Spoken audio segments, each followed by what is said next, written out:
Hi, I'm Tracy from Tracy Taylor Coaching, and one of the things that comes up quite a lot in my coaching sessions is about how to ask for help at work when you are struggling, either with something challenging at work or at home that might be impacting your work.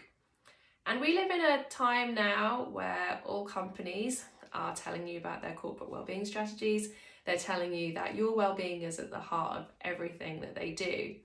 Yet it can still be incredibly difficult to get that support when you do reach out. One of the reasons for that is that your colleagues, managers, senior managers, they're all humans.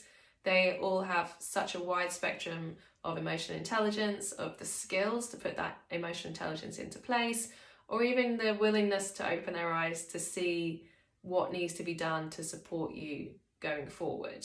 So there's an element of just humanness that gets in the way in some of this.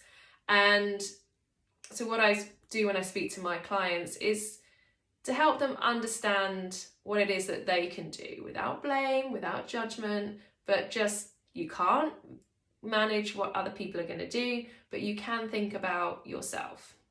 And that's quite important, to kind of think about yourself in these things.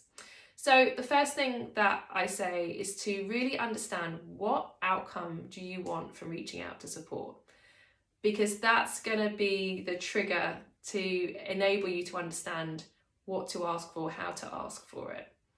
And if you're not sure about that, then reach out to somebody that you trust to have that conversation, to work it through with them, to understand what it is that you want to get from that conversation.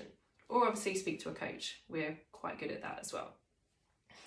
And I'll give you a couple of examples about why this is really important. So for instance, if you go to your manager and say, I'm feeling really overworked, overwhelmed, and I need some help with this.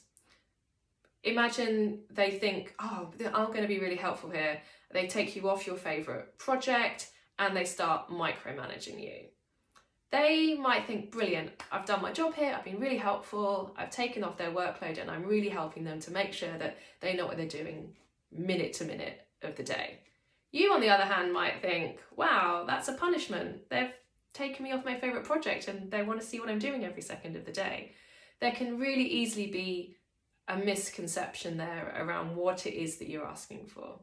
Similarly, for example, if you're in the middle of your probation and what you're really looking for is reassurance that you're doing a good job, you want to be going to your manager and saying, look, I'm really loving working here, really want to work towards my probation. Can we have a conversation about where I'm working well? I think I'm doing really, really well in these areas. It would be great to get your opinion.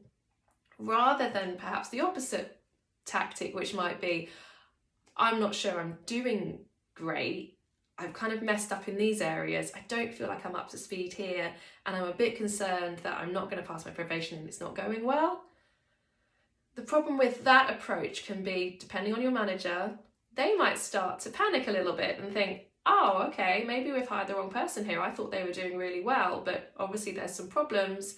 And again, they might think it's helpful to extend your probation. They might think it's helpful to put in some extra restrictions on you in that period, which again, to you might feel like a punishment, but to them might feel like they're helping you to get settled in and to move forward.